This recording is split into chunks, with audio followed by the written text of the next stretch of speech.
राम राम भाई सारा ने हर महादेव। प्रवचन सरिता के एक और नए अध्याय में आप सबका स्वागत है। तो भाई हम शुरुआत से ये बात कह रहे हैं कि मनुष्य जन्म है, जो आदमी उसमें पैदा होते सुख की तलाश में रहे है, आनंद की तलाश में रहे है। इसलिए शास्त्रों में भगवान को भी आनंद स्वरूप माना गया, सच्चिदानंद स्वरूप हैं। लेकिन सारी जिंदगी आदमी उस खुशी की, उस आनंद की तलाश में रहा है, लेकिन फिर भी दुखी रहा है। क्यों? उसने जो सच्चा आनंद है वो आज तक प्राप्त नहीं हो लिया। क्योंकि उसने आज तक ना तो स्वयं को जाना है, ना इंसान ने पिता परमात्मा को जाना है, और ना इस बात को मान चुका है अब तक कि परमात्मा की प्राप्ति में सच्चा आनंद है। बाकी सारे संसार के आनंद क्षणिक हैं। कुछ समय पश्चात जिस चीज़ का आपने आनंद मिलने लग रहा है ना, एक टाइम ऐसा होगा आप उस चीज़ से सबसे ज़्यादा दुखी हो जाओगे। इसमें आज हम एक और आसान तरीके से, बिल्कुल आसान तरीके से समझेंगे एक कहानी के द्वारा, बिल्कुल सरल भाषा में, कि आदमी ने दुख क्यों हो है, क्या कारण है यो। अब कितना जो आदमी मतलब लखपति है वो सारा दिन सारी जिंदगी संघर्ष करता रहा है कि मैं करोड़पति हो जाऊं। जो करोड़पति है वो अरबपति होने की कोशिश में रहा है। मतलब सारे साधन जिसके पास उपलब्ध हैं सुख सुविधा के, फिर भी वो सुखी नहीं हो पा रहा, वो दुखी रहा है। इसका क्या कारण है, इसने बिल्कुल सरल भाषा में समझेंगे भाई। तो क्या है, एक बार एक राजा ने बाग लगा रखा था, बहुत बढ़िया उपमन लग रहा था। तो उसके मन में विचार आया, भाई कई महीने पहले लगा था बाग, अब तो हरा भरा हो गया होगा, चलो उसमें घूम के आते हैं।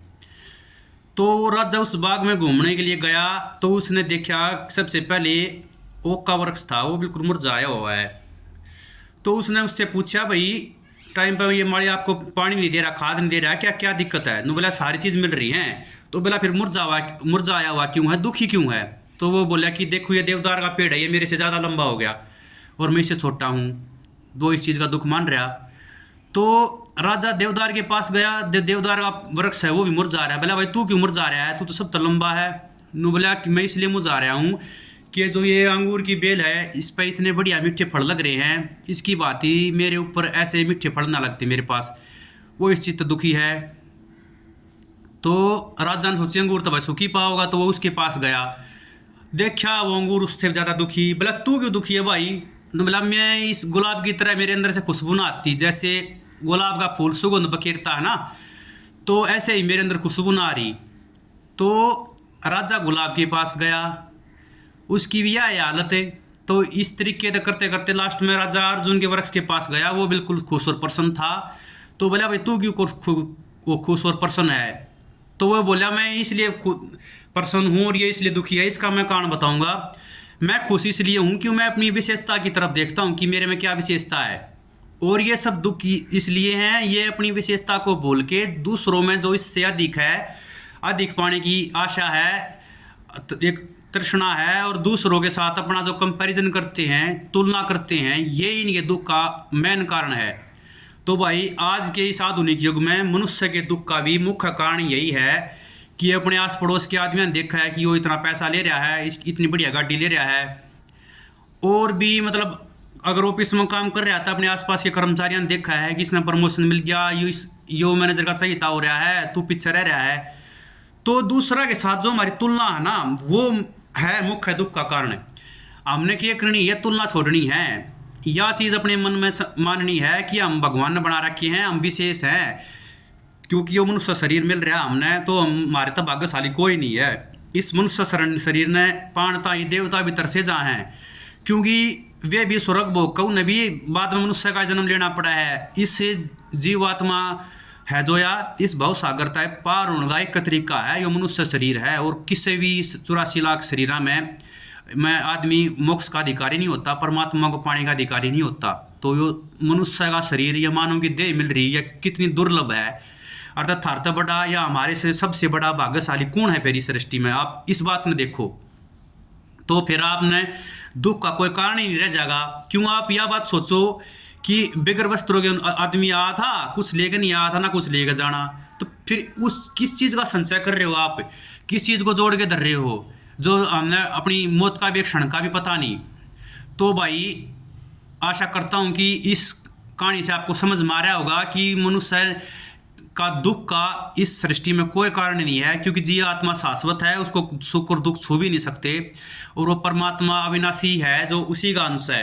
इस चीज़ ने जो मान लेगा, दूसरा के साथ तुलना अपनी छोड़ देगा, वो आदमी कदे भी दुखी ना हो सकता, वो हमेशा सुखी रहेगा। और परमात्मा की भजन में लगना पड़ेगा, आदमी ने अपना दिमाग डाइवर्ट करना पड़ेगा। जो ये व्यर्थ की तुलना एक दूसरे के साथ, अरे सांसारिक सुखा की, भौतिक सुखा की जो चाहत है आदमी के मन में, या कदे पूरी ना हो, ना इससे किसी का पेट भरा है, या जितने भी आपने मिलते जाएंगे उतनी आपकी इच्छा और लालसा और बत्ती जागृत होती जाएगी। तय हमने क्या करना है, सुख किस चीज़ से मिल लगा, सुख किस चीज़ से मिल लगा, कि हमने यह बात सोचनी पड़ेगी अब सारे सुख क्षणिक हैं, कुछ समय के लिए हैं, और यह सच्चाई भी है। आप इसने अपने जीवन में प्रैक्टिकल भी कर सको हो। जिस चीज़ से आपने सबसे ज़्यादा सुख मिला है, धीरे धीरे वो चीज़ भी आपने दुख देने लग जाएगी। तो सच्चा सुख है वो त्याग में है, मन से, और परमात्मा के स्मरण में है, उसके भजन में है, उसका जाप करने में है। एक बार आपने इस आनंद का स्वाद ले लिया, परमात्मा रूपी नाम का जो आनंद है उसका एक बार स्वाद चाख लिया, तो सारे सुख, फिर ये सारे सुख और स्वाद आप भूल जाओगे। एक चीज़ का और उदाहरण दूंगा, जैसे खाने में ही ले लो, खाने में भी जैसे आनंद आवा, आदमी ने भूख लग गया जब, तो जैसे आदमी ने भूख लग रही है, 2 दिन रोटी खाए होगे, तो वो उसने खाना भगवान से भी ऊपर लगेगा कि ना तो मर जाएगा, वो खाना उसने दो, एक रोटी खागा उन्हें बढ़िया लगेगी, 2 खागा, 5 खागा, 10 खागा, उसके आगे और 12 रोटी नहीं खा, वो ऊब जाएगा, छक लेगा। रसगुल्ला या कोई भी मिठाई हो, यो तो मैंने जीभ के स्वाद की बात बताई है, बार बार वह चीज़ खागा आदमी तो उस तो छक लेगा, बोर हो जाएगा। नु ये संसार के सारे सुख हैं, कोई भी सुख उठा के देख लो आप, उसने बार बार भोगोगे तय उस तक परेशान हो जाओगे, और अधिक की चाहत आपके मन में आ जाएगी, और अधिक चाहने लग जाओगे आप। जो किसी दो रही वे साइकिल भी कौन आता, पहले वो साइकिल की सोचेगा, अब भाई आदमी ने सोचा भाई साइकिल मिल जाए, मैंने उसके ऊपर सोचा ही कौन आओ, साइकिल मिल गई तब फिर वो सोचा भी मैंने मोटरसाइकिल मिल जाए, वो फलाना मोटरसाइकिल ले रहा है, वह मिल गई तो फिर आदमी ने सोचा मैंने गाड़ी चाहिए, गाड़ी की सोचने लग जाएगा।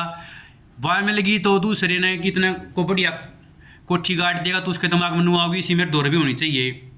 तो ये सारी इच्छाएं और ये चाहत अंतहीन है आदमी की, और इसमें 1% भी आपने सुख नहीं मिलेगा, यह आपकी मन की भ्रांति है ना। तो जी दौरे सारी चीज़ है, वो दौरे एक बार बैठ कर देख लो, अगर भाई तू सुखी है, नीचे से लेकर पूरी धरती का राजा भी अगर एक आदमी ने बना देना, एक 70 सम्राट बना दे चक्रवर्ती, अगर सब कुछ उसके हाथ में कर दे, वो भी सुखी ना पाओ भाई, वो भी दुखी पाओ किसी न किसी चीज़ तय।